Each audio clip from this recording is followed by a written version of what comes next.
Hi guys, hello, how are you all of you. I'm fine. మీరు కూడా చాలా బాగున్నారు అనుకుంటున్నాను. And welcome to VR one channel. And మనం ఈరోజు టాపిక్ వచ్చి India versus South Africa second ODI match. First ODI చాలా భారీ స్కోర్ కొట్టి కూడా త్రుటలు తప్పించుకొని చక్కటి విజయం సొంతం చేసిన తర్వాత సెకండ్ మ్యాచ్లో మాత్రం అంతకన్నా భారీ స్కోర్ కొట్టినా కూడా దాన్ని కాపాడుకోలేకపోయాం. ఇది ఖచ్చితంగా మన బౌలర్ల వైఫల్యమే. అండ్ ఫీల్డింగ్లో కూడా కొట్టని చెప్పలేం, బట్ ఒకటి రెండు తప్పిదాలు జరిగినాయి. దానివల్ల మనం మ్యాచ్ లాస్ అయిపోయినాం. అండ్ అదంతా ఎంతో అసలు ఏం జరిగింది మ్యాచ్లో ఏంటనేది వీడియో మాట్లాడుకుందాం. అండ్ ఇండియా వరుసగా 28 రోజులు టాస్ ఓడిపోయింది. ప్రపంచం మొత్తంలో నాకు తెలిసిన క్రికెట్లో టాస్ ఇన్నిసార్లు ఓడిపోవడం ఓన్లీ ఒక ఇండియాకి మాత్రం సొంతమైంది, రికార్డ్ అయిపోయింది. ఒకవేళ ఈ దానికి పోటీ పెడితే మాత్రం ఇండియా టాస్ ఓడిపోవడంలో ఒక సరికొత్త రికార్డుని సృష్టించి చెప్పుకోవచ్చు. అండ్ సృష్టించింది కూడా. మోస్ట్లీ ఇది అన్బ్రేకబుల్ లాగానే ఉంది. అండ్ ఇది ఫన్నీ వేలో ఉన్నాను. ఒక జోక్స్ అఫార్డ్ దట్ మనం చూసుకుంటే సౌత్ ఆఫ్రికా టాస్ గెలిచి చాలా తెలివిగా బౌలింగ్ తీసుకుంది. ఎందుకంటే టెంపరేచర్ చాలా హై ఉంది, ఎండ చాలా గట్టిగా ఉంది కాబట్టి ఖచ్చితంగా డ్యూ వస్తారని వాళ్ళు ఫిక్స్ అయ్యారు. సో వాళ్ళు అనుకున్నట్టు చేసిండ్రు. అండ్ దాంతో ఖచ్చితంగా డ్యూ వచ్చింది కూడా. ఇక్కడ డ్యూ కొంచెం కూడా కాదు, 100% చాలా హెవీ డ్యూ వచ్చింది. లైక్ బౌలర్స్కి బాల్ గ్రిప్ అయితే లేదు, అసలు పిచ్ నుంచి ఎలాంటి హెల్ప్ లభించలేదు, ముఖ్యంగా సెకండ్ ఇన్నింగ్స్లో. అండ్ సరే, ఇండియా టాస్ ఓడిపోయి బ్యాటింగ్ దిగింది. అండ్ బ్యాటింగ్ దిగి ఒక మంచి స్టార్ట్ వచ్చింది. రోహిత్ శర్మ మంచి ఫామ్లో అనుకున్న టైంలో inside edge keeper catch out. First temper out అయ్యాడు. వాళ్ళు చాలాసేపు వాళ్ళ నుంచి లాస్ట్ 2-3 సెకండ్స్ ఉన్నప్పుడు బొమ్మ ఇలా అనేసాడు. అండ్ రివ్యూ తీసుకున్న వాళ్ళు అండ్ చెక్ చేసి రోహిత్ శర్మ కూడా షాక్ అయింది. లైట్ థిన్ ఎడ్జ్ తాకింది అది. అండ్ కీపర్ మంచిగా క్యాచ్ పట్టుకుంటే అండ్ రోహిత్ శర్మ వెనక తిరిగిండు. And last match century hero Virat Kohli గ్రౌండ్లోకి వచ్చిండు. జైస్వాల్తో కలిసి మంచి పార్ట్నర్షిప్ నెలకొడుతున్న టైంలో జైస్వాల్ అప్పటికి చాలా డాట్ బాల్స్ ఆడుతూ ప్రెజర్లో లోన్ అయిపోయాడు. లోన్ అవుతూ వచ్చి మార్కో యాసన్ వేసిన ఒక షార్ట్ లెంత్ బాల్కి గట్టిగా కొడదాం అనుకుండు. బట్ సరిగ్గా టైం కాక బ్యాట్ పైన ఎడ్జ్ పైన తాకి ఈజీ క్యాచ్ ఫీల్డర్స్కి. అండ్ అవుట్ అయిన తర్వాత 8-6-2కి 2 వికెట్స్ పడ్డాయి. అండ్ ఆ టైం వాళ్ళు ఆడుతున్న ఎలా అనిపించింది అంటే పిచ్ 2-7-2-8 లాగా అనిపించింది.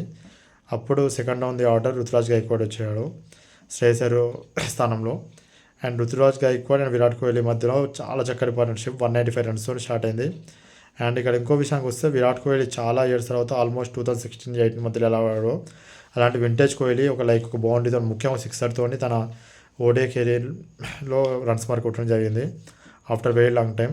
ఒక చక్కటి 6తో థర్డ్ మ్యాన్ దిశగా కూడా ఒక పుల్లా కొట్టేసి తన ఖాతాను ఓపెన్ చేశాడు. రుతురాజ్ గైక్వాడ్ కోహ్లీ ఆడుతున్న సేపు బౌలర్స్ అసలు ఏం చేయాలో అర్థం కాలేదు. సౌదర్న్ బౌలర్స్కి ఒక టైంలో వీళ్ళిద్దరు ఆడుతున్నప్పుడు ఈజీ 400 పాసిబుల్ 400+ స్కోర్ బోర్డు పైన పెడతాను అనుకున్నాం. కానీ ఇద్దరు మంచి సెంచరీ కొట్టిన తర్వాత, ముఖ్యంగా రుతురాజ్ తన సెంచరీ కొట్టిన తర్వాత ఇంకాస్త వేగం పెంచుకుందాం అప్పుడు ఒక పుల్ షాట్ ఆడపోయాడు. బట్ ఫీల్డర్ క్యాచ్ అవుట్ అయిపోయాడు. తర్వాత కేఎల్ రాహుల్ వచ్చాడు. నెంబర్ 5లో ఈసారి నెంబర్ 6 బదులు. అండ్ కేఎల్ రాహుల్తో కలిసి విరాట్ కోహ్లీ తన సెంచరీ పూర్తి చేసుకుండు. తర్వాత కాస్త స్ట్రేట్ డౌన్ ది ఆర్డర్ 6 కొడదాం అనుకుండు. బట్ కాస్త మిస్టేక్ అయిపోయి ఈజీ క్యాచ్ టు మార్చడం. అండ్ విరాట్ కోహ్లీ వెందిరిగాడు. అండ్ సుందర్ ఉన్నాడు కదా, ఇంకా జడేజా ఉండు, వికెట్స్ ఉన్నాయి, వీ కెన్ ఈజీలీ ఇప్పుడు 380 స్కోర్ కొడతాం అనుకో టైంలో. సుందర్ అసలు అక్కడ రన్నే లేదు, అనవసరంగా రన్కి పరిగెత్తి ఈజీ కీపర్కి త్రో వచ్చింది, అవుట్ అయిపోయాడు.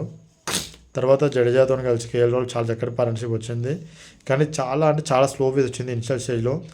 లాస్ట్లో ఒక టైంలో 350 కూడా వస్తుంది రన్ స్కోర్ని. వీళ్ళు ఎలాగోలా కేఎల్ రాహుల్ తన ఆటతో 360 తీసుకెళ్ళాడు.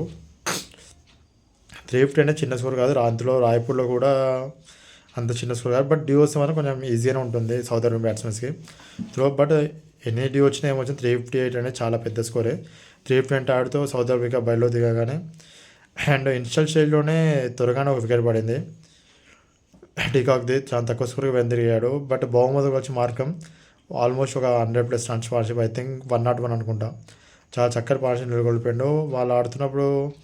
అండ్ బ్యాటింగ్ చాలా ఈజీగా అనిపించింది. మరి ఎక్కువ డాట్ బాల్స్ పడకుండా టైమ్లీ బౌండరీస్ కొడుతూ సింగిల్స్ రొటేట్ చేస్తూ చాలా చక్కటి పార్ట్నర్షిప్ వచ్చింది. వీళ్ళు బ్రేక్ అవుతుంది అనుకున్న టైంలో మార్క్రమ్ ఒక మంచి క్యాచ్ ఇచ్చాడు. But Jaiswal match almost drop చేసి క్యాచే కాదు 100% మ్యాచ్ డ్రాప్ చేశాడు.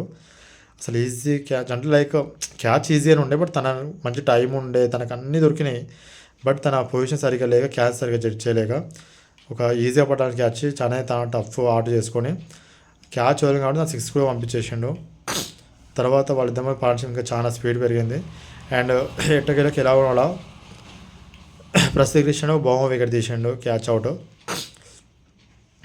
తర్వాత బ్రిడ్జ్కే అండ్ మార్కెట్ మధ్యలో చాలా మంచి పాట జరుగుతుంది. అండ్ టైంలో చేజింగ్లో 9 వరకు రిక్వైర్డ్ ఉన్న 100 వస్తాం. వీళ్ళు ఆల్మోస్ట్ ఆల్ 7 వరకు తగ్గించారు, 7.5 తగ్గించేశారు.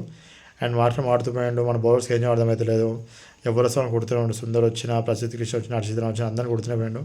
కొడుతూ ఆడుతూ ఉంటే ఎట్టకేళ్ళకి హర్షిత్ రావు ఒక స్లో ఆఫ్ కట్ వేసాడు. ఆ బాల్ పడగానే మాత్రం షార్ట్ బట్ కనెక్ట్ కాక కొంచెం పవర్ తక్కువ జనరేట్ అయ్యి లాంగ్ ఆన్లో రుతురాజ్ గైక్వాడ్ చక్కటి క్యాచ్ పట్టుకొని మాత్రం అవుట్ చేసిండు. అండ్ అందరు ఇండియన్ బ్యాట్స్ సడన్గా ఒక్కసారి హోప్స్ వచ్చినాయి. Okay we can win this అని చెప్పేసి. అంటే ఇంకొక వికెట్ పడితే ప్రైవేసీ కానీ బ్రెడ్జీ కానీ. బట్ వాళ్ళిద్దరు ఎలాంటి వికెట్ పడకుండా ముఖ్యంగా డెవల్ బ్రేవిస్ తన షార్ట్స్ ఆడుతూ బ్రెడ్స్కి సింగిల్ రొటేట్ చేస్తూ తను చాలా సపోర్ట్ ఇచ్చిండు. అండ్ డెవల్ బ్రేవిస్ ఆడుతూ ఆల్మోస్ట్ 150-160 స్ట్రైక్ రేట్ ఆడుతూ రిక్వైర్డ్ రన్ రేట్ ఆల్మోస్ట్ మళ్ళీ 8-9 వరకు వెళ్ళి రన్ రేట్ని కాస్త తను 7 వరకు తగ్గించగలిగాడు, 7.5 వరకు. అండ్ తను కూడా ఒక షాట్ కొట్టిపోయి క్యాచ్ ఇచ్చి అవుట్ అయిపోయాడు. తర్వాత తను గట్టిగాటింది డి జార్జి, బట్ తను కూడా ఎక్కువసేపు క్రీజ్లో ఏం లేడు. బట్ మార్కో యాన్సన్ వచ్చారు, వీళ్ళు కూడా వికెట్స్ పడ్డాయి. సరే ఫటాఫట్ ఒక 2-3 వికెట్స్ పడ్డాయి. అండ్ ఇండియా గేమ్లోకి వస్తుంది అనుకున్నప్పుడు మీన్స్ అప్పటికే రిక్వైర్ రేట్ చాలా తక్కువ ఉంది వాళ్ళకి. మ్యాచ్ సౌదీ పక్షంలో కూడా ఎక్కడో చిన్న ఆశ, లైక్ బ్రిటిష్కే కూడా దప్పుని అవుట్ అయిపోతే అండ్ బాష్ వీళ్ళని అవుట్ చేస్తుంటే సెట్ అయిపోతుంది అని చెప్పేసి. బట్ లాస్ట్లో ఆల్మోస్ట్ 5 ఓవర్స్ ఉన్న టైంలో చాలా ఒక 4 ఓవర్స్ దాదాపు ఒక 5 ఓవర్స్ 25 రన్స్ కొట్టే టైంలో మనకు చాలా ఈజీ ఉంది మ్యాచ్ అనుకున్న టైంలో అక్కడ బ్రిటిష్కే వికెట్ పడ్డది. ఇంకా జస్ట్ ఏముంది, బాష్ అండ్ మహారాజ్ ఆడుతున్నాం, ఒక వికెట్ తీసి సరిపోతుంది మనకు, ఇండియా మ్యాచ్లోకి వచ్చేస్తుంది and we can win this అనిపించింది. హర్షదీప్ సింగ్ అండ్ హర్షిత్ అక్కడ టైట్ బౌలింగ్ వేస్తుండ్రు. అండ్ కానీ ఇక్కడ మహారాజ్ అండ్ బాష్ కొంచెం స్పీడ్ ఆడిండు. బట్ ఎప్పుడైతే బ్రిటిష్కి వికెట్ పడ్డదో అప్పుడు బాష్ కూడా స్లో అయ్యిండు. మహారాజ్ అండ్ బాష్ ఆడుతున్నప్పుడు వీళ్ళిద్దరు మనం అనిపించిందంటే ఒక ఎండ్లో మనం మహారాజ్ని తీసుకున్నా ఇంకో ఎండ్లో మనం ఈజీ వికెట్ తీసి అయిపోతుంది, అంటే బాష్ వికెట్ వస్తే ఇంకా మనకి ఈజీ అవుతుంది మ్యాచ్ అనిపించింది. బట్ వాళ్ళిద్దరు ఎక్కడ జరగకుండా మహారాజ్ కూడా బాష్కి చాలా చక్కటి సపోర్ట్ అందిస్తూ సో బాల్ డాట్ అని కూడా ఎక్కువ ప్రెజర్లో లోన్ కాకుండా సింగిల్స్ రొటేట్ చేస్తూ బాష్ కూడా ఈజీ సింగిల్ రొటేట్ చేస్తుండు. ఆల్మోస్ట్ ఒక టైంలో 18 runs 24 balls వచ్చిన సిచ్యువేషన్. అక్కడ నుంచి వీళ్ళిద్దరు ఓవర్కి 5 runs కానీ తక్కువ అవ్వాలి కాబట్టి స్లోగా ఓవర్కి 4 runs 5 runs ఆడుకుంటూ లాస్ట్ 8 runs in 12 balls వచ్చింది. అండ్ ఓవర్ హర్షదీప్ సింగ్ వేసిన కట్టడి చేస్తారేమో అట్లీస్ట్ ఇక్కడ బాష్ వికెట్ తీసి లాస్ట్లో 5 runs అట్లా మనకు కాపాడుకోవచ్చు అనిపించింది. బట్ వికెట్ పడకుండా వాళ్ళు ఈజీ ఒక 5 runs తీసుకుంటారు. అండ్ లాస్ట్లో ఇంకేముంది 3 runs to win 6 balls. And Harshdeep Singh ఉందంటే అప్పటికే హర్షదీప్ సింగ్ హర్షిత్ రన్ ఓవర్స్ అన్నీ అయిపోయినాయి. ఇంకా మెయిన్ బౌలర్స్ ఎవరు లేరు. Prasidh Krishna main bowler, but ఈరోజు తనకు చాలా అంటే చాలా హాఫ్ డే. అసలు తను ఎందుకు అసలు ఏం బౌలింగ్ చేస్తున్నారో అర్థం కాలేదు. 8 ఓవర్స్లో 8.2 overs I think so 85 runs plus ఇచ్చిండు. 2 వికెట్స్ తీసినా కూడా 85 runs తినేదడం అనేది ఓడే ఫార్మాట్లో ఏది కూడా మంచిదే కాదు. లైక్ ఒక T20 ఇలా స్కోర్ ఇచ్చినట్టు ఇచ్చేసిండు 10+ ఎకానమీ తోటి. అండ్ ఆ క్యాచ్ మీద ఇంకేముంది లాస్ట్ ఓవర్లో 3 runs in 6 balls. First ball ఒక 2D, సెకండ్ బాల్ స్ట్రేట్ కొట్టిండు, అది 4 వెళ్ళిపోయింది. అండ్ ఈజీగా మ్యాచ్ సౌదీ వాళ్ళు గెలిచేశారు లాస్ట్ వరకు. చేసిండు ఎక్కడ కూడా వెనకపడకుండా తడబడకుండా చాలా చక్కగా మ్యాచ్ ఫినిష్ చేసిండ్రు. చౌక్ అవుతారు అనుకున్న టైంలో, బట్ వాళ్ళు చౌక్ కాకుండా చాలా తెలివితో చాలా చాకచక్యంతో మ్యాచ్ ఫినిష్ చేశారు. బట్ ఈరోజు కంప్లీట్ ఆఫ్ కార్ ఉంది. ఎవరైనా అంటే నా దృష్టి మాత్రం ప్రసిద్ధి కృష్ణ. అసలు ఫోన్ తన కూర్చొని నెక్స్ట్ మ్యాచ్ డ్రాప్ చేసి ఆడిపిద్దామంటే నా దగ్గర ఇంకో బౌలర్ కూడా లేడు. నితీష్ కుమార్ ఉండే ఆల్రౌండర్ కంపేర్ టు ప్రసిద్ధి కృష్ణ 10 ఓవర్లు వేస్తారా అంటే ఇప్పుడు వేపిస్తారా టీమ్ మేనేజ్మెంట్ అంటే డౌటే ఓవర్లోడ్ పరంగా. అండ్ ఇంకా చూస్తుంటే వేరే బౌలర్స్ కూడా నెక్స్ట్ మ్యాచ్ ఆడించడానికి. ఈ మ్యాచ్ గెలిచే వల్ల సౌత్ ఆఫ్రికా ఈజీగా 1-1 అయిపోయింది ఇద్దరిది కూడా. అండ్ నెక్స్ట్ మ్యాచ్ ఇద్దరికి కూడా డ్యూ. ఆ మ్యాచ్ ఎవరు గెలిస్తే వాళ్ళకి కప్ వస్తుంది. అండ్ చూడాలి మరి ఫైనల్ పార్టీలో ఏమవుతుందో. And let's hope for best. ఆ మ్యాచ్ ఇండియా గెలిచి ఖచ్చితంగా కప్పు మనం సొంతం చేసుకొని టెస్ట్ బాల్ గెలిచినా కూడా వన్ డే మనం గెలుచుకొని రోకుండా మనం కాపాడుకొని కోరుకుంటున్నాను. అండ్ చాలా అరుదుగా అవుతుంది ఒక వన్ డే ఫార్మాట్లో ఒక టీం నుంచి 2 సెంచరీస్ ఉన్నా కూడా టీం ఓడిపోవడం ఆడిది.